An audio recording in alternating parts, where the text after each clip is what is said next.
10개월 만에 다시 이 자리에 섰습니다. 멀리 계신 분들 우선 반갑습니다. 현장에 멀리 이천에서도 오시고요. 지금 저 멀리 경남 고성에서도 이걸 보고 계시고, 제주도에도 우리 회원들 지금 독서지향 진행하고 있고, 광주에서도 듣고 계시는데, 매번 원포인트를 준비하면서 되게 여러 가지 생각을 하거든요. 근데 우선 생각의 비밀, 저에게 되게 커다란 인사이트를 줄 거라고 생각을 하고 제가 생각의 지도를 잡았는데 너무 관념적 책이고 심리학 제가 전공자도 아니어서 이 책을 어떻게 소화하고 전달을 해드릴지에 대한 너무 막연함 때문에 특히 이제 책을 처음 보시는 초심자 입장에서는 너무 책이 어렵지 않을까라는 우려감에 우리의 현실에 어떻게 적용해드려야 될지에 대한 부분도 막연해지고 해서 제가 책을 한 권 더 진행을 하자라는 제안을 드려서 이제 생각의 비밀을 조금 더 추가하게 됐어요. 우선은 제가 오늘 진행하는 내용은 책 2권을 다 진행을 해드릴 거예요. 그래서 Think, Map, Secret 이렇게 들어가 있잖아요. 그래서 먼저 생각의 지도에 대한 내용을 먼저 언급을 해드리고 그 이후에 생각의 비밀로 이제 전개가 될 건데요. 우선 여기 그녀는 없습니다, 지금. 그녀를 돌려오려면 생각의 비밀에서도 봤지만 저희 생활 패턴을 바꿔야 될 것 같습니다. 일을 좀 덜 해야 될 것 같은데 일을 덜 할 수 있을런지 우선 모르겠습니다. 하지만 제가 생각하고 있는 시점이 저는 제가 네오비에 들어오는 게 거의 저하고 중계하고 같이 스타트가 된 것 같은데 이제 8년 지났거든요. 10년까지는 미친 듯이 달리기로 처음부터 마음을 먹고 시작을 했기 때문에 아마 그녀로 돌아가는 거를 2년간은 더 못 보실 것 같고요. 제가 한 10년 정도 10년을 충분히 열심히 살았다라고 생각이 될 때까지는 조금 비대해져도 조금 이쁘지 않아도 이쁘게 봐주시고 오늘 원포인트 시작하도록 하겠습니다. 우선 생각의 지도라는 게 우리가 그냥 쉽게 설명한 지도는 그 사람이 무언가를 찾아가기 위한 그 가이드가 될 수 있는 가장 중요한 이정표가 될 것 같아요. 그런데 제가 봤을 때 생각의 지도는 심리학적 관점에서는 매우 중요한 얘기인 것 같아요. 하지만 이거를 우리 평민들이 어떻게 우리의 관점으로 해석해야 되는지 아주 가볍게 그냥 평민의 관점으로 이번에 원포인트 준비한 것 같습니다. 그리고 생각의 비밀은 제가 이 책을 처음 본 게 2015년도에 처음 본 것 같아요. 거의 출간될 때쯤 아마 본 것 같은데 그때 김승호 그 대표님 강의도 이제 현장에서 저자 강연 듣고서 그 이후에 사장학 1기 출신입니다. 거기에서 되게 많은 거를 느낀 것도 있는데 그거는 조금 있다가 이제 진행될 때 다시 언급해 드릴게요. 우선 생각의 지도라는 책이 리처드 니베슨이라는 엄청 큰 미국의 심리학 석좌 교수로까지 계시는 분이 쓰신 책이시고요. 이 책은 대표님들이 많이 보셨던 그 프레인 맞죠? 최인철 교수 그분이 이제 책을 옮기신 책인데 학계에서는 매우 유명한 분이 이제 쓰신 책이다 보니까 여기저기 가보시면 이 책에 대한 서머리는 되게 잘 되어 있어요. 하지만 저는 평민이다 보니 저의 관점으로 저의 알람이 울려요. 그래서 평민이다 보니 평민의 관점으로 대표님들이 보시는 이명숙의 저런 모습도 있구나라는 모습으로 원포인트 진행해 드릴게요. 우선은 가장 중요한 내용이 거의 요 3가지 발상에서 시작이 되었어요. 다른 문화권의 사람들은 서로 다른 민속 형이상학을 가지고 있다. 민속 형이상학 무슨 말인지 모르잖아요, 우리? 세상의 본질에 대해서 사람들이 어떻게 생각하는지 이 관점이 다르더라. 그리고 다른 문화권의 사람은 서로 다른 사고 과정을 가지고 있다. 그리고 세 번째로는 사람들은 세상을 이해하는 내용과 맞는 사고방식으로 계속 돌고 있다. 왜 그럴까? 라는 물음에서 이 책의 연구가 시작이 된 거고요. 그 내용에 문화 간의 차이는 단순한 차이가 아니고 세상을 이해하는 데 사용하는 생각 도구 자체가 다르기 때문에 결국 다른 결과를 가지고 온다. 이런 내용이에요. 그래서 이 책은 동양과 서양의 서로의 사고를 이해함으로써 더 큰 성숙된 관계로 나아가기 위해서 이 책을 쓴 거다라는 게 이 책의 저자가 밝힌 이 책의 저술 의도. 여기까지가 거의 이 책의 결론이나 다름이 없습니다. 크게 책은 고대 중국하고 고대 그리스의 차이에 대해서 1장에서 얘기를 하고요. 그리고 사회적 행위가 두 문화를 어떻게 다르게 만들었는지, 그리고 3장에서 6장은 이 책의 내용, 결과를 도출했던 심리학적 연구, 과제들, 그것들을 쭉 서술을 해주시고 있어요. 근거가 되게 많이 있기는 하나 우리는 그런 현상을 집중적으로 보지 않았기 때문에 인사이트까지는 못 느꼈어요. 아, 그냥 이런 게 있구나. 그리고 제일 중요한 내용은 저는 이 책의 결론이 여기 7장 문화적 차이의 기원이 어디에서 왔는지 이게 이 책의 결론이라고 보고 있어요. 크게 두 개로 나눠보겠습니다. 7장을 그냥 표로 구성해봤어요. 그리스 문화의 특성은 도시국가 형태로 이제 시작이 됐기 때문에 공화정치 중심이었는데 그리스의 지형 자체가 해안가 도시잖아요. 그러다 보니 무역을 기반으로 상인들이 되게 번성한 그러한 구조로 경제 발전 아니면은 전체적인 사회의 구조가 형성이 되다 보니까 상인들이 부를 가지고 있었고 부를 가지고 있는 상인들의 자녀들이 교육을 받을 수 있는 기회가 많았다는 거예요. 그러다 보니 교육이 권력과 무관하게 돌아가게 됐어요. 그래서 그들은 또 다른 호기심을 갖게 됐고 그러다 보니까 지식 자체를 중시해서 쳐다봤고 또 다른 종교, 다른 문화, 다른 정치를 계속 접하게 되다 보니까 그것들에 대한 호기심이 모순을 나는 이렇게 생각하는데 저 나라 사람은 왜 이렇게 생각하지? 우리는 옷을 이렇게 입는데 저 사람들은 왜 저렇게 입고 다니지? 이러한 일치되지 않는 모순점을 해결하기 위한 사고로 발전을 했다. 이게 그리스 문화의 특성이다라고 볼 수 있는 거고요. 동양 사고의 중심이라고 얘기하고 있는 중국 문화는 문화적 동질성이 워낙에 강해요. 왜냐하면 대부분 한족이에요. 한족이 95%를 차지하고 있고 한 군데 모여 살고 5%인 소수민족은 각각 흩어져 살기 때문에 그들의 문화권은 한족의 문화에 크게 영향을 미치지 못했다라는 거거든요. 그러다 보니 중국의 중앙 집권적인 정치 권력을 통해서 계속 나라가 융성하고 정치, 사회 모든 것들이 발전을 했다라는 거죠. 그러다 보니 모여 살다 보니 촌락 생활이 됐고 촌락에서 문제가 생기면 안 되기 때문에 화목과 조화를 중시하게 되어서 다른 사람들을 크게 접촉할 기회가 없었다라는 게 중국 문화의 가장 큰 핵심인 것 같아요. 그 속에서 다른 의견을 제기하면 사회를 흔드는 게 되는 거예요. 그러다 보니 그런 사람에 대해서 심한 제재를 받게 됐고 그래서 서로 다른 주장을 절충할 필요보다는 불협화음을 없애고 합의점을 이렇게 도출해야 되는 중용의 도를 추구해야 되는 삶을 살아야 했다. 이게 되게 오랜 시간 그렇게 흘러오다 보니 서양은 서양대로 중국은 중국대로 문화로 아예 자리를 잡게 됐다가 동양과 서양 사고의 가장 큰 맥락의 차이인 거예요. 결국 지형적 차이가 그 문화의 가장 핵심적인 흐름, 방향을 가져왔다라고 볼 수 있는 거죠.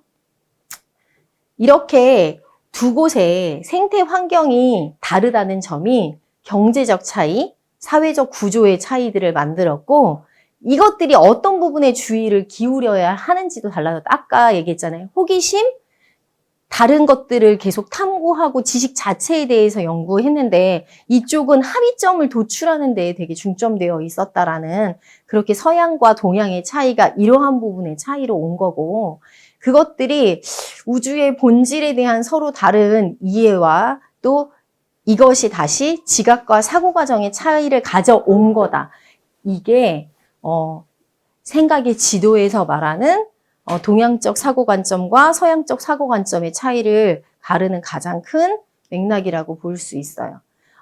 저자는 마지막 책 후반부 에필로그에서 어떤 얘기를 하시냐면 우리는 각각 동양인처럼도 행동하고 서양인처럼도 행동을 하는데 이 두 문화를 수용해서 중간 어디쯤에서 수렴되어야 될 것이다고.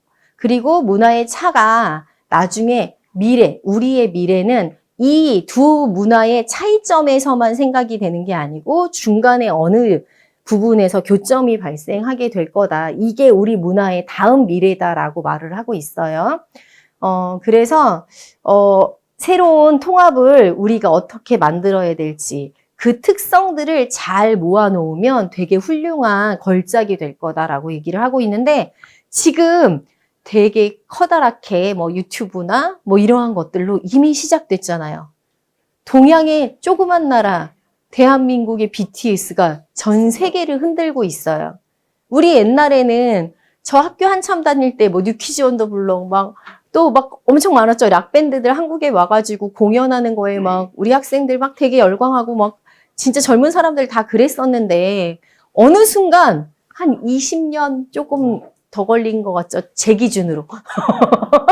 제 기준으로 그럴 때 한 30년 됐네. 학교 다닐 때부터니까.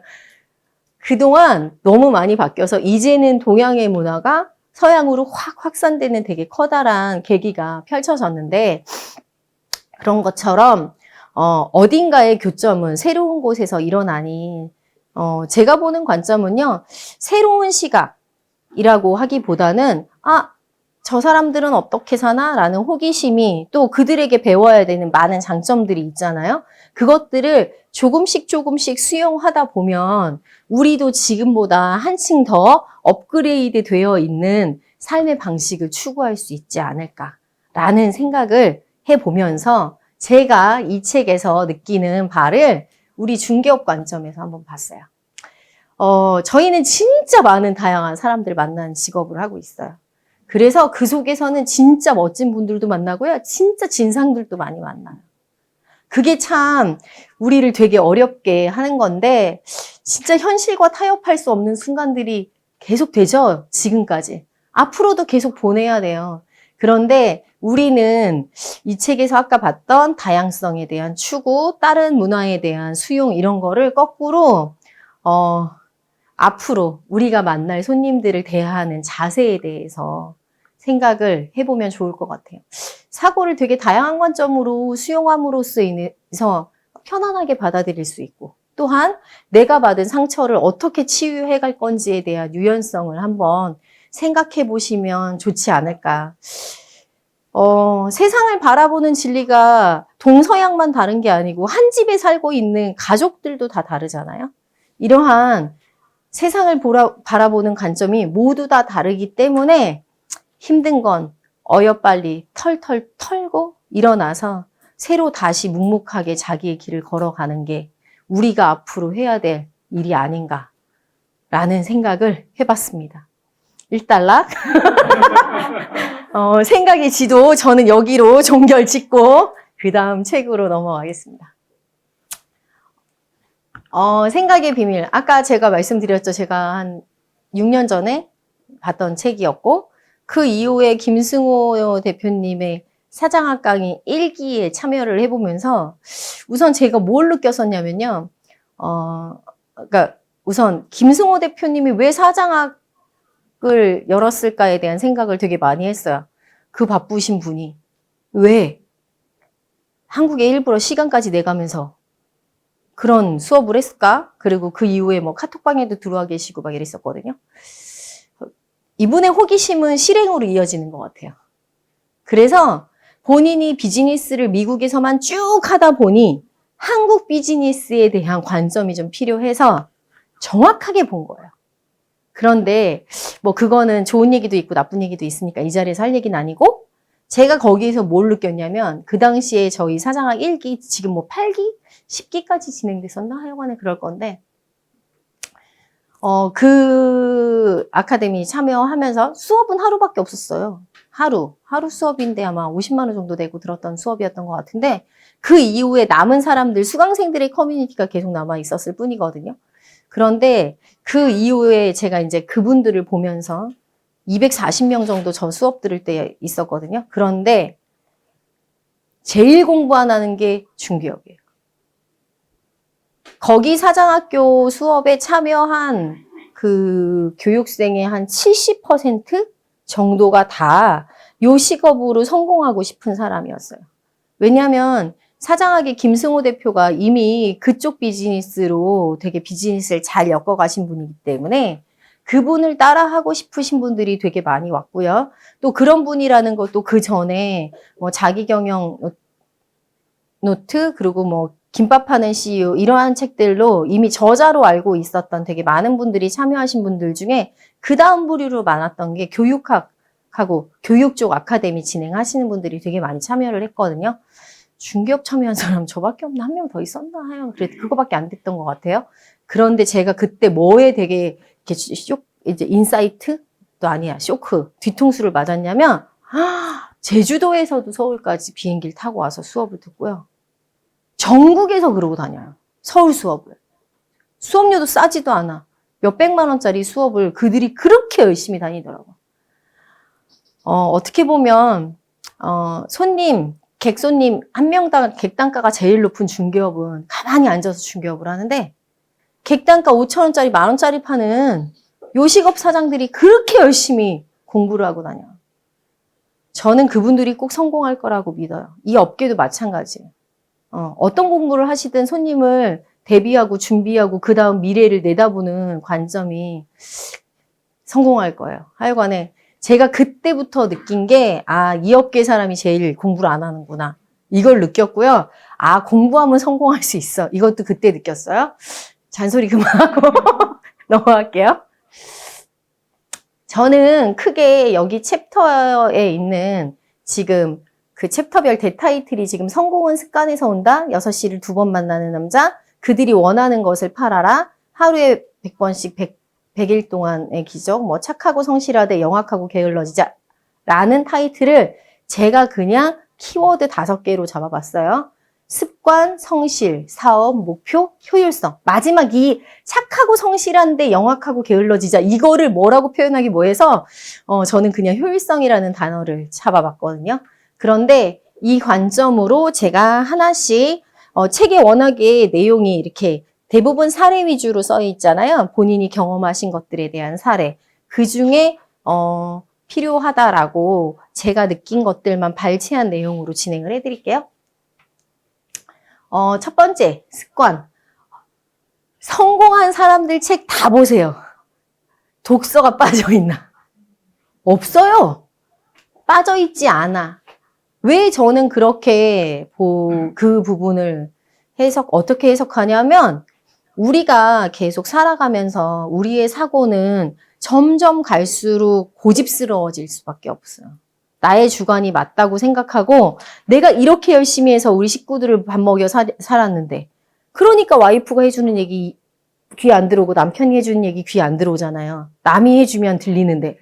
그죠? 내가 이렇게 열심히 살고 있는데, 사람은 시간이 흐르면 흐를수록 나의 주관이 더 뚜렷해질 수밖에 없거든요. 그런데 독서를 통해서 물을 흘려주는 거예요. 고인물은 썩는다 하잖아요. 고인물이 맑아질 수는 없어요. 그런데 세상이 바뀌고 흐름이 바뀌고 문화가 바뀌는 거에 대해서 누군가 밖에서 외부에서 외부 압력 이런 것들이 외부 효과가 있어야 되는데, 그 외부 효과 중에 제일 좋은 게 독서라고 보는 거죠. 왜냐하면 저 두꺼운 책, 아까 우리 생각의 지도에서도 나한테 남는 거는 몇 줄이잖아요. 그죠? 어느 책을 읽어도 그 책에 대한 저자의 관점을 다 동의할 수는 없어도 나에게 주는 몇 줄의 멘트는 있잖아요. 그런 것처럼 그렇게 나를 계속 정화시켜주는 매개체가 독서가 아닐까. 그러기 때문에 그렇게 성공하려면 계속 열린 사고로 세상을 바라보고 사람을 만나야 되기 때문에 독서가 가장 그분들에게 되게 커다란 성공의 키워드가 아니었나라는 생각을 해봤습니다. 그리고 성공한 부자들의 공통점은 부채에 대한 인식, 여기 문제를 보는 방식, 그리고 긍정적 측면 세 가지에 대해서 얘기가 나오는데요. 부채는 카드 쓰지 말라, 뭐 이런 거. 그리고 부채 1도 없이 살아라. 근데 불가능하죠? 우리 지금 손님들한테 대출 안 받고 세입자 안 끼고 무조건 집 사라고도 못 하잖아. 그러니까 이거는 어떤 비즈니스를 하느냐에 따라 조금 틀린 관점인 것 같아요. 그 대신 문제를 보는 관점은 최초에 문제가 발생했을 때 그걸 객관적으로 볼 수 있어야 된다. 이런 얘기가 있는데, 중개업을 하시는 입장에서는, 제일 어려운 게 특히 제일 어려우신 분이 혼자 중개업 하시는 분. 제일 어려울 것 같아요. 무슨 문제가 터졌을 때 하다못해 밑에 직원이라도 있고 동료라도 있으면 그 사람 미친 거 아니야? 이러면서 이 상황에서 빨리 벗어날 수 있는데 혼자 모든 걸 다 감내해야 되잖아요. 그런 것들이 아마 그 문제점을 다시 보고 한 걸음 물러서서 아니면 다른 각도로 보고 할 수 있는 그 가이드를 막지 않나 라고 생각이 돼요. 그래서 이 문제 보는 방식을 우리 업에 객관적으로 보게 한다고 하면 대표님들 네오비 독서 지향 단톡 있잖아요. 그리고 기수 톡방도 있잖아요. 이러한 사안이 있는데 어떻게 생각하세요? 남의 얘기처럼 물어봐. 저 아는 사람이요. 이런 일이 있었는데요. 어떻게 생각하세요? 이렇게. 제발, 제발 사고를 키우기 전에 꼭 주변 의견을 수렴을 하셔서 내가 지금 뭘 잘못 보고 있는지에 대해서 점검할 수 있는 그러한 열린 마음을 좀 갖고 일을 하시면 좋을 것 같아요. 또 그 다음에 긍정적 측면에 대해서 얘기를 하고 있는데요. 여기 있어. 진짜 긍정적으로 생각하는 사람이 이 순간이야 하고 포착하는 걸 누가 이기냐. 이런 얘기가 이 책 안에도 있어요. 제일 어려운 것 같아요. 부정적인 사람하고 얘기를 계속해야 되는 거. 우리 손님들 그렇잖아. 뭔가 이렇게 조금 이렇게 긍정적으로 사안을 보는 사람은 어려운 상황에 처해 있어도 그러면 이거를 피해갈 수 있는 아니면은 해결할 수 있는 방안이 뭔지에 대해서 같이 고민을 하고 얘기를 나눌 때 진전한다는 느낌이 있거든요. 근데 부정적으로 생각하는 사람은 계속 안 되는 것만 갖고 오잖아. 계속. 그러면은 하나 언덕 넘었는데 또 그 다음 언덕, 또 그 다음 언덕 이렇게 계속 넘다 보면 지쳐요, 지쳐. 사람 관계도 마찬가지인 것 같아요. 우리가 하는 일 자체는 관계로 하는 일이잖아요. 그러기 때문에 이 일을 하시는 분은 더욱더 부정적인 사고를 조금 버리고 내가 긍정적 마인드로 바뀌려고 하는 노력이 좀 있어야 된다고 생각해요. 정말로. 그래야 혹시라도 계약을 진행하는 데 있어서 오류가 생겼다 해도 긍정으로 해결할 수 있어요. 그렇습니다.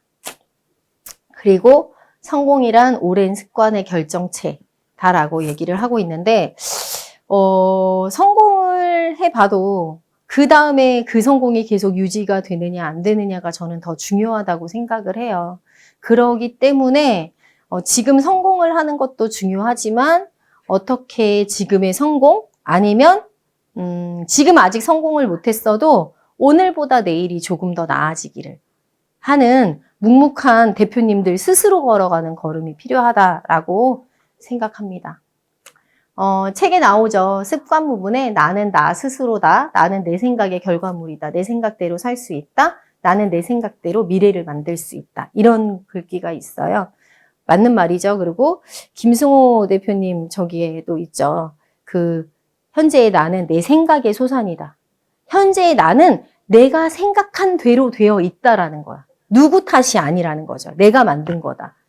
이런 게 있어요. 그래서 저는 작년 네오비 독서지향 좌우명 써달라고 김우로 교수님한테 요청을 할 때 이 내용 써달라고 말씀드렸어요.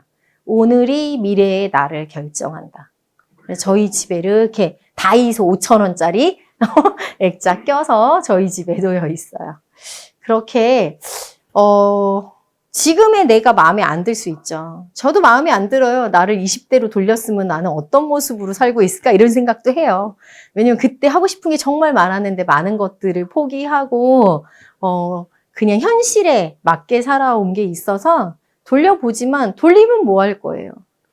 돌려도 그 사람하고 살 것 같고, 돌려도 지금 이 일에 있지 않을까요? 뭐, 지나온 시간이 뭐가 중요하겠어요? 앞으로 살아가야 될 100세까지 산다 그래도 50살을 더 살아야 되는데 앞으로 어떻게 살아가느냐가 더 중요할 텐데 그 점에 있어서는 미래를 걱정하기 전에 오늘을 나한테 만족스럽게 살아가는 게 더 중요하다고 생각하거든요. 그래서 저는 저희 집에 이렇게 놓여 있습니다. 아까도 조별 발표하실 때 나왔죠. 허리를 꼿꼿게 하면 운명이 바뀐다고. 이게 내가 크게 보이려고 하는 자연스러운 행동이다. 이런 얘기가 이 책에 있는데요. 상대방에게 내가 이 사람을 존중해야 되겠다. 뭐 이런 내용이 있어요. 제가 그런 얘기 들었어요. 옛날에 되게 부잣집 딸내미인 줄 알았대. 너무 당당해서. 그런데 저를 아시는 분들은 알아요. 흙수저지만 아직도 묵묵히 열심히 사시는 우리 부모님 딸로 태어나서 지금도 열심히 살고 있는 것 같아요, 저는. 그래서 그거는, 그냥 제가 갖고 있는 게 없어서요가 아니고 내가 어떻게 살고 싶은지에 대한 그 욕망을 나 스스로에게 녹이면 좋을 것 같다라는 생각을 해요. 왜냐하면 제가 최근에 대표님들 만나면 제일 많이 드리는 얘기가 남들보다 매출 낮은 거 갖고 속상해하지 말고 남들보다 모르는 거 갖고 속상하시라고 이렇게 얘기하거든요. 왜냐하면 남들보다 모르는데 아무것도 안 하고 속상해만 하고 있고 매출도 낮은데 속상해만 하고 있으면 안 되잖아요. 내가 지금 뭔가를 하고 있어야 매출도 높아질 거고 내가 나 나름대로의 자존감이 높아질 거 아니에요? 우리 그런 얘기 있잖아요. 애들한테도. 그리고 대표님들한테도. 아는 게 많아야 목소리가 커진다고. 그죠? 그런 것처럼 우리가 하고 있는 일 자체가 저는 단순 서비스가 아니라고 생각하거든요. 지식 영업이에요, 지식 영업. 지역 시세, 정보, 이거 얼만큼 많이 알고 있느냐도 지식이고, 뭐 세법이든 정책이든 이런 것들도 전부 다 지식이거든요. 그러니까 그 부분에 있어서 목소리를 크게 하려면 책도 열심히 보시고 관련해서 공부도 많이 하시고 그러한 게 필요하다. 그렇게 우리 몸에 대한 태도를 내 스스로 유지하고 행동을 바꿔가면 운명이 바뀐다고. 그리고 성공은 거대한 삶의 지혜이기 때문에 단 한 번에 이루어지는 게 아니다. 작은 좋은 습관들이 모여서 성공으로 인도해 간다. 이런 내용이 있어요. 뒷부분에 있는지 모르겠는데 절제 막 이런 얘기 나오잖아요. 김승호 대표님이 가장 추천하는 책 중에 하나가 절제의 성공학이라는 책이에요. 그 책을 보면 많이 먹지 말라고 해요. 많이 먹지 말라고. 이 책에도 있잖아요. 먹은 만큼 자기가 먹을 총량이 있는데 그 총량을 빨리 먹으면 빨리 죽고 천천히 먹으면 나중에 죽는다. 뭐 이런 얘기들도 있거든요. 그러니까 그런 것들하고 관련된 얘기가 다 복합적으로 이어지는 것 같아요. 그리고 나오죠. 운동은 팔굽혀펴기, 윗몸 일으키기, 쪼그렸다 일어나기 요 3개면 다 된다. 책을 안 보신 분을 위해서 간단히 설명을 드리면 이 3가지 운동만 하면 내 몸에 살아가는 근육들을 다 키울 수 있는데 우리가 PT나 이런 뭐 기구를 통한 운동을 하다 보면 그 부위만 키우기 때문에 다른 근육들은 운동할 수 있는 힘을 받지 못한다. 스스로 만들지 못한다. 이렇게 얘기를 하거든요. 그래서 팔굽혀펴기, 윗몸 일으키기, 쪼그려 일어나기. 김승호 회장 몸 진짜 좋아요. 그런데 그분은 PT를 따로 안 다녀요. 그래서 아침에 일어나서 푸시업 엄청 열심히 하신대요. 그런 얘기.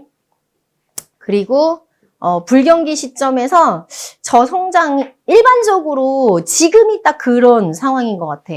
부동산 업계도 지금 불경기라고 다 얘기를 하는데 그 불경기는 꼬꾸라지지는 않잖아요. 어느 경제 그래프를 봐도 꼬꾸라지는 정도까지 빠지지는 않아.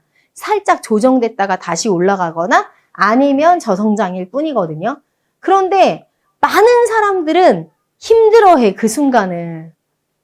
왜 그러냐면 이 불경기를 어떻게 이길 건지에 대해서 스스로 이렇게 뭔가를 하려고 하지 않고 아무 저항도 않고 받아들이니까 크게 다 오는 거야. 그 상황 자체가.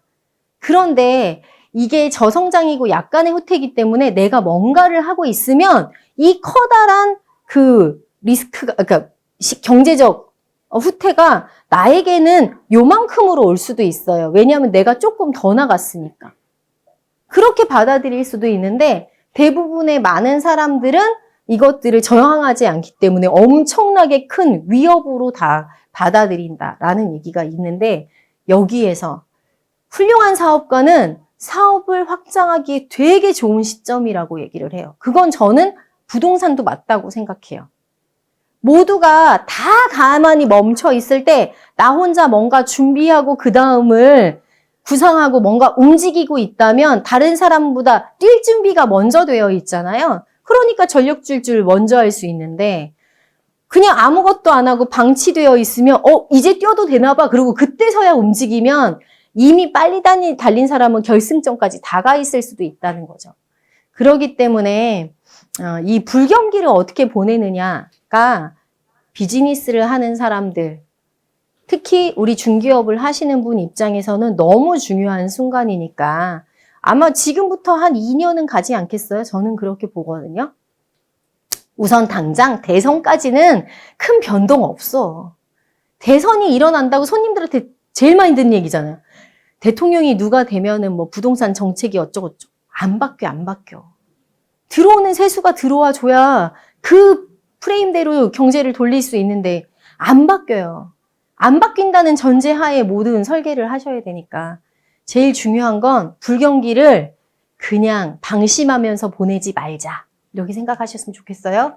그 다음에 생각의 형식화에 대한 거부감. 이 부분에서 배움은 스스로 독립적으로 생각하고 결과를 만들어나기 위해서 이제 결과를 만들어야 가치도 발휘되는데 많은 사람들이 나 이거 배워 이거 하면서 자기가 되게 열심히 사는 것처럼만 생각한다는 거죠. 공부를 하는 것 자체만으로는 모든 것들을 다른 것들 왜냐면 공부한다고 살림 안 하고 저도 그러네요. 일한다고 살림 안 하고 그런 것들에 대한 면죄부가 되지 않는다. 뭐 이런 내용이 있어요.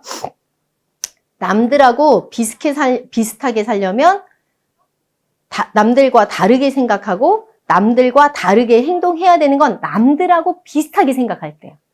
남들보다 뛰어나고 싶다라고 하면 이미 세상에서 누군가 형식화되어 있는 모든 것들에 의문을 왜 이러지? 이거를 더 좋게 만드는 방법은 없지? 이런 것들에 대해서 꾸준히 고민하고 뭔가 해야 된다라는 것. 나는 생각사다 여기에 아까 계속 얘기했었죠. 100번 쓰기, 그리고 나의 생각을 표면화시키면 그것들이 물리적 힘을 갖게 돼서 된다고. 100번 쓰기 되게 어려워요. 그런데 100번 쓰기를 하시는 분은 그거를 하겠다는 의지가 명확히 있기 때문에 성공하는 거야. 그래서 그 의지를 유지하기 위해서 100번 쓰기를 하는 거지 100번을 쓴다고 되는 건 아닌 거예요. 아무 생각 없이 100번을 못 써요. 생각이 있으니까 100번을 쓸 수 있어. 한 일주일은 쓸 수 있어요. 이게 보름 지나가기 시작하면 입질이 오기 시작해요. 진짜로. 해보세요. 그렇다. 간절한 목표는 이메일 암호로 만들어서 하루에 서너 번씩 상상하고 그리고 또한 자기가 얻고자 하는 거 명함에 넣어서 아침마다 읽어봐라. 우리 옛날에 김인석 회장님이 드림카드 만들어서 우리 독서지향 회원들한테 나눠주시고 그러셨는데 필요합니다. 그리고 사업에 성공할 때는 친구의 SO 있어. 나 돈 빌려줘. 이런 거. 그런 걸로 인해서 사업이 잘못될 수도 있으니 누구에게 돈 빌려주지 말아라. 이 내용이 여기 있습니다. 그리고 개국공신들의 반란. 열심히 같이 일을 했던 직원들이 변심하고 밖에 나가서 다시 창업하는 일. 우리 엄청 많이 겪죠? 우리 엄청 많이 겪잖아요. 그렇기 때문에 제가 보기에는 중개업은 직원을 고용할 때부터 잘해야 된다라고 생각해요. 직원을 고용할 때 고용계약서를 안 쓰고 중개업을 하시는 분들은 옆에서 창업해도 괜찮다라고 전제 깔고 직원 쓰신다라고 생각하셔도 돼요. 그거하고 관련해서 네오비 수업에서 수없이 많이 얘기했으니까 여기에서 하지 않을게요. 그리고 사업이 점점 성장할 때 사람이 자꾸 사치를 부리고 명예욕을 부리는데 내가 밖에 나가서 뭐 어디 회장이야, 뭐 어디 무슨 임원이야 이렇게 명예욕을 추구하기보다는 직원들의 급여나 성적, 더 좋은 일자리를 만들기 위해서 고민해야 되고 특히 저는 제일 중요하다고 생각하는 게 자기 자신을 사업해야 된다. 라는 부분을 되게 중요하다고 생각했어요. 중개업에서 관점에서 보면 여기에서 나와야 될 부분이 근무 시간 미준수. 아무 때나 나가서 밥 먹고 차 마시고 놀다가 들어오는 분들. 이분들은 중개업으로 성장하기 어려워. 그리고 계약 만기일 안 챙기고 방치하는 거. 우리가 특히 조심해야 되는 것들이잖아요. 그리고 손님을 만났을 때 먼저 중개보수 먼저 계산해봐. 이러한 것들도 유의해야 될 사항인 것 같아요. 중개는 농사예요. 씨를 뿌리고 가꾸어야 수확을 얻을 수 있어요. 그 전반의 과정을 다 하셔야지 마지막 수확만 내가 하려고 하면 시장의 상황상 일시적인 거는 있을 수 있어요. 하지만 지속적인 거는 어렵지 않나? 라고 생각합니다. 이 그림 아시죠? 운명이라는 투박한 손이 당신의 목덜미를 휘감치러도 절대 포기하지 말라고. 이 다음 어떻게 됐을까요? 이 다음 사진 아시는 분 있으세요? 그림? 네. 아까 황새에 입에 들어가 있던 개구리가 결국은 박제해서 걸어놓고 그런 시절이 있었어. 내가 끝까지 죽지 않으려고 버텼더니 이렇게 좋은 날이 왔어. 라는 거예요. 포기하지 않은 자에게 운명의 여신은 손을 들어줍니다. 네. 저는 이 착한 사장이 실패하는 이유, 이 챕터를 볼 때 연상되는 몇몇 분들이 계셨어요. 본인이 누군지 아시는 분들도 있고 모를 분들도 있는데 이분들은 본인이 중개업 입장에서 보면 대표로 크게 성장하기는 어려워요. 오히려 본인하고 파트너십이 잘 맞는 누군가와 같이 발을 맞추어 일을 하시는 게 훨씬 좋을 수도 있어요. 하나씩 읽을게요. 말도 안 나와. 누구에게나 좋은 사람이고 싶어 한다. 그리고 거절하지 못한다. 쉽게 양보한다? 사업에서 양보는 파산이야, 파산, 진짜. 그리고 혼내지 못해. 직원이 잘못한 게 있으면 너 이거 잘못한 거야 라고 지적하고 개선할 수 있게끔 유도해야 되는데 그걸 못해. 그리고 지나치게 걱정해. 일어나지 않았어. 아무 일도 없었어. 그런데 먼저 걱정해서 전화도 못 걸어. 손님한테. 그리고 이런 일이 생기면 어떡해 라고 먼저 생각하고 먼저 물러나. 제가 여러 명 보고 있어요. 지금 위례에도 한 명 있어. 맨날 펼쳐지지 않은 일 때문에 먼저 본인이 물러서고 손님한테 저 그냥 중개보수 안 받을게요. 이렇게 얘기해. 자기는 실수한 것도 없는데. 그런 사람들을 볼 때마다 제가 느껴요. 가슴이 아파. 그리고 항상 웃어. 이게 항상 웃는 거 저도 그랬던 것 같아요. 중개 초보 때 중개보수 달라고 할 때 웃어. 공감 되게 많이 하시죠? 저도 그랬었어. 저도. 그랬는데 되게 안 좋은 거예요. 제가 그 얘기를 들었죠. 이 자리에 왜 왔는지 모르겠지만 우리 교수님이 너 왜 웃냐? 손님한테 중개보수 달라고 얘기해야 되는데 너 왜 웃어? 웃지 마. 이렇게 사색을 하고 얘기하시는 거예요. 저에게 그 다음부터 중개보수를 받는 순간에 되게 많은 고민을 하게 했어요. 그런데 저한테 되게 인사이트를 준 게 네오비 회원은 아니고 인근에 있는 어떤 대표님이 그러시더라고요. 자기는 손님이 중개보수 안 주면 문 잠근대요. 그냥 가서 문 잠근대. 말이 이상해지기 시작하면. 그래서 어떻게 잠글 수 있어요? 제가 이렇게 물어봤어요. 그랬더니 그분이 그러더라고. 왜 중개보수를 당신이 당연히 줘야 될 걸 어이없이 얘기하는데 오늘 이 자리에서 끝내고 가라 이런 개념으로 문을 잠근대. 근데 문을 잠그는 순간부터 태도가 바뀌는 거야. 웃었으면 계속 그냥 봉투 조금 넣어갖고 던져주고 도망갈 사람이 문을 잠그니까 못 도망가는 거지. 이해되세요?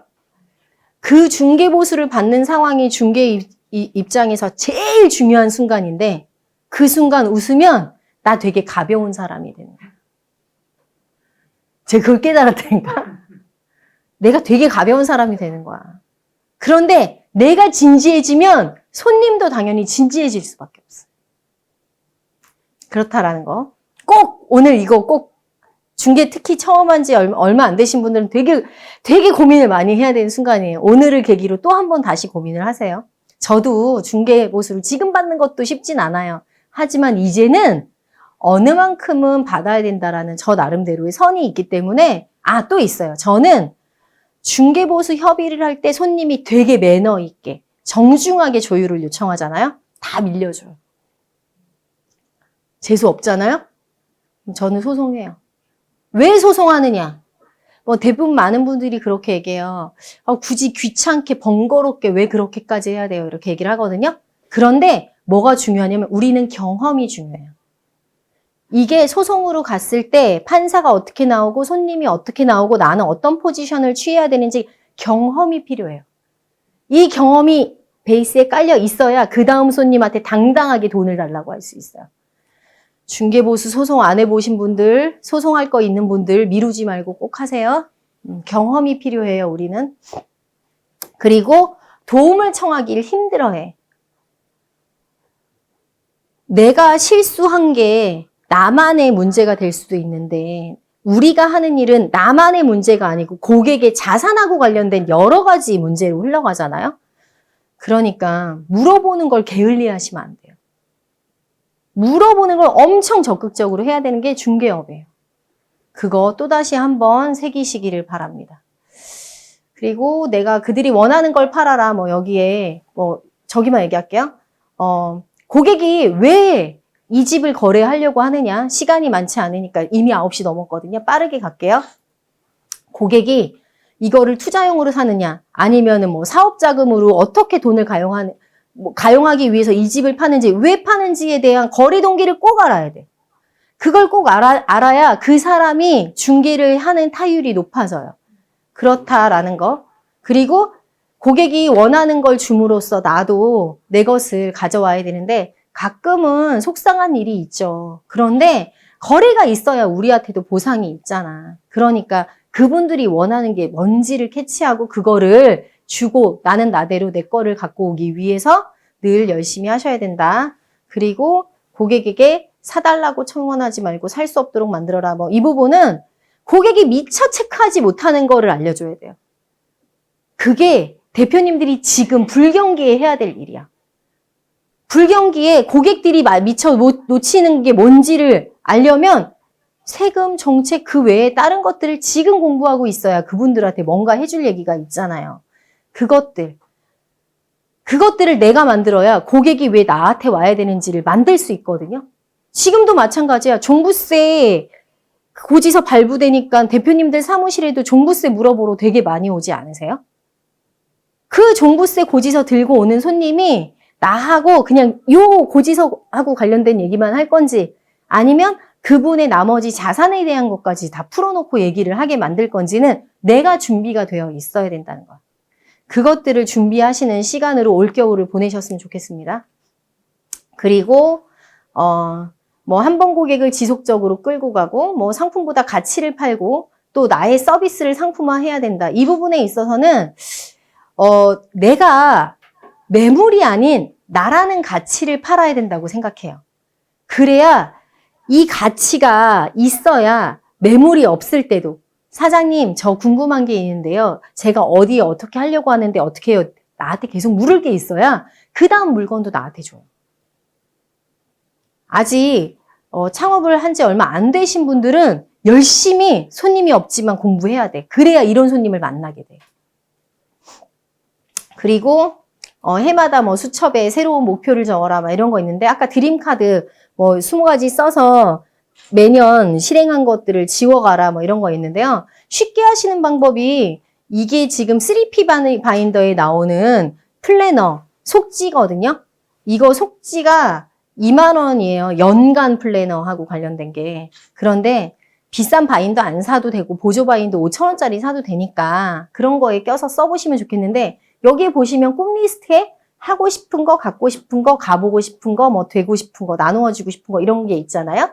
이렇게 있는데 이거는 20대 목표, 30대 목표, 40대 목표 이렇게 좀 나의 꿈에 대한 목표를 구체화시켜서 써봐라 라는 건데 제가 요번에 이거 준비하면서 작년에 썼던 요 리스트를 봤거든요.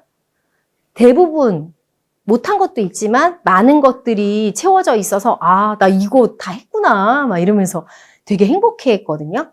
그런데 요 속지 사시면 돼요. 모르시는 분 있을 것 같아서 3P 바인더 들어가서 저 속지 사시면 제가 뭐 바인더를 되게 열심히 쓰냐 저는 주간계획표 그렇게 열심히 쓰면서 살 만큼 여유가 없는 것 같아요. 귀찮은 건가? 아니면 바쁜 건가? 하여간 어떤 핑계를 대든 다른 건 몰라도요. 연간 플래너하고 관련된 것들은 좀 써보시면 좋겠어요. 그거는 꼭 내가 안 사도 다른 사람이 사서 뭐 복사해서 써도 되고 아니면 왜냐하면 기본 포맷 자체가 없으면 뭘 써야 될지 잘 몰라. 사람이. 그러니까 그런 것들은 좀 활용해 보시면 좋겠고 저는 다른 방향으로 써요. 이게 제가 매년 초마다 쓰는 이거는 비즈니스 포맷이고요. 개인 포맷은 따로 똑같은 툴로 더 만들어요. 거기 보면 뭐 가족, 뭐 여러 가지 있거든요. 이거는 올해 초에 제가 썼던 건데요.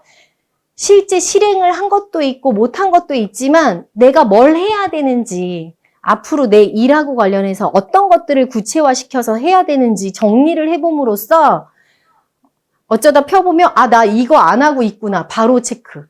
지금 여기 있잖아요. 블로그, 유튜브 공유 활성화. 이거 직원이 원래 늘어날 계획이어서 있었던 거거든요. 근데 늘어날 직원이 없기 때문에 여기까지 일을 할 여력이 없어. 하지만 나는 이거를 앞으로도 해야 된다고 생각하거든요. 이렇게 조금 대표님들이 하시는 업에 대한 부분을 조금 구체화해서 이거 만다라 맵이라는 거거든요. 뭐 다 중요하지 않고 그냥 이렇게 엑셀로 틀만 만들어서 하면 돼요. 여기 네오비 여기 있는 걸 우리가 해야 되는 일 중에 뭐가 있는지 이거를 끌고 가서 그걸 더 구체화하고 저는 아이들한테도 요걸 시켜봤거든요. 그냥 타이틀은 정해줘요. 요거는. 아니면 몇 개만 정해주고 나머지는 네가 채워봐 하고 나머지를 적으라고 해. 그걸 줄 때 어떻게 써야 되는지 모르니까 제 거를 같이 보여줬어요. 엄마의 계획은 이래. 올해 이렇게 하고 싶어. 이런 거 한번 실행해 보시면 좋을 것 같아요. 그래서 이거는 구체적인 거고 저기는 이제 올해 어떤 거를 해야 되겠다라는 그 실행 원칙하고 핵심 목표 이런 거를 조금 세 가지는 적어 보시는 게 좋은데 저는 그냥 생각나는 것만 저렇게 적어 봤었어요. 이런 거 한번 만들어 보시면 좋을 것 같아요. 그리고 장사냐 사업이냐 여기에서 시장을 바라보는 규모는 내가 중개업 관점으로는 눈에 보이는 중개를 할 건지 우리 현상에 보이지 않는 눈에 보이지 않는 중개는 뭐 온라인 쪽에서 많이 일어나겠죠? 그러한 걸 할 건지 내 시장이 영역이 좁다라고 한탄하기 전에 내가 그러면은 내 눈에 보이지 않는 다른 영역에 어떤 중개를 할 수 있을까에 대한 생각도 좀 해보시면 좋겠어요. 그리고 사장의 업무 영역은 직원보다 잘한다면 장사다. 이 영역은 중개업은 좀 다른 것 같아. 왜냐하면 사장이 못하잖아요? 그러면 그 사무실은 산으로 가. 사장이 더 잘해야 돼.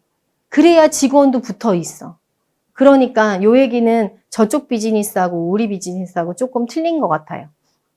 밑에 볼게요. 장사꾼으로 남느냐 사업가로 성장하느냐는 자본의 크기가 아닌 사업을 보는 마음의 크기다. 중개업도 똑같아. 내가 내 비즈니스를 어떻게 끌고 갈 건지에 대해서 꿈을 꾸고 상상하시고 실행을 하셔야 그렇게 성장하는 거니까요. 그리고 내가 잡을 가지가 없다면 새로운 가지를 만들거나 새순에 올라오는 곳에서 기다려라. 이 얘기 명확하죠. 아직 이미 다 성숙되어 있는 시장에 내가 권리금을 몇 억 주고 몇천 주고 들어갈 거냐. 안 그러면 1, 2년 기다릴 수는 있는데 내가 여기에서 판을 짜놓을 거냐. 중개업에서 명확히 다르잖아요. 그러니까 너무 권리금 하면서 아직 특히 준비되지 않은 초보가 비싼 자리에 권리금 주고 들어가지 마세요. 그 자리를 유지할 여력이 없어요. 그래서 저는 개인적으로 요 내용을 보면서 중개업이 오래되지 않으신 분들은 나를 성장시켜가는 밸런스에 맞게 요 지역 중개상권도 같이 성장되는 그런 지역에 가시면 좋겠다라는 생각을 했습니다. 마지막 챕터인데요. 그냥 돈은 인격체다. 돈을 아끼고 소중히 하고 잘 쓰는 사람한테 돈은 모여있다. 이러한 내용이고요. 여기가 천국인지 지옥인지 나 자신이 선택하는 거다. 이런 내용이 있고요. 또 하나 평소의 생활 습관이 결국 나 자신이다. 아까 그녀가 아닌 이 몸으로 살고 있는 게 제가 지금 만들어 놓은 저의 생활 습관 때문이라는 거죠. 그러니까 다이어트보다는 생활 습관을 바꿔라. 뭐 이런 거. 그리고 고객을 존중하되 비굴하지 말고 고객이 되었을 때 감사와 존중을 아끼지 않아야 내가 가치 있는 사람이 된다. 그리고 말이 많으면 실수가 많고 자랑하기 마련이다. 들어주고 묻는 것만으로도 힘 안 들이고 상대의 존중을 받을 수 있다. 이게 거의 마지막 내용이었고요. 그리고 여기에 특히 그 챕터에 보면은 40이 넘어야 경험과 지식이 균형을 이룬다라고 되어 있어요. 그렇다고 40 전에 얼마든지 사업에 실패를 해도 다시 성공할 수 있으니 열심히 살라는 얘기가 있거든요. 중개업에 와 계신 분들 일부 몇 명 30대 말고는 거의 다 40 넘었잖아요. 이제 경험하고 지식이 밸런스가 맞을 때가 됐어. 늦지 않았어. 늦었다고 할 때가 제일 빠른 때라고 얘기 들었잖아요. 그런 것처럼 내가 얼만큼 집중하고 내가 생각을 품느냐에 따라서 나는 성장할 수 있다라고 생각하셨으면 좋겠어요. 오늘도 성공하는 부자의 지름길을 달려가고 계시는 네오비 회원들이 독서로 이 자리에 전국에 같이 있잖아요. 네오비 독서지향과 함께 생각을 현실로 만들어 가시는 가치 있는 하루 되시기를 바라면서 여기에서 마치겠습니다.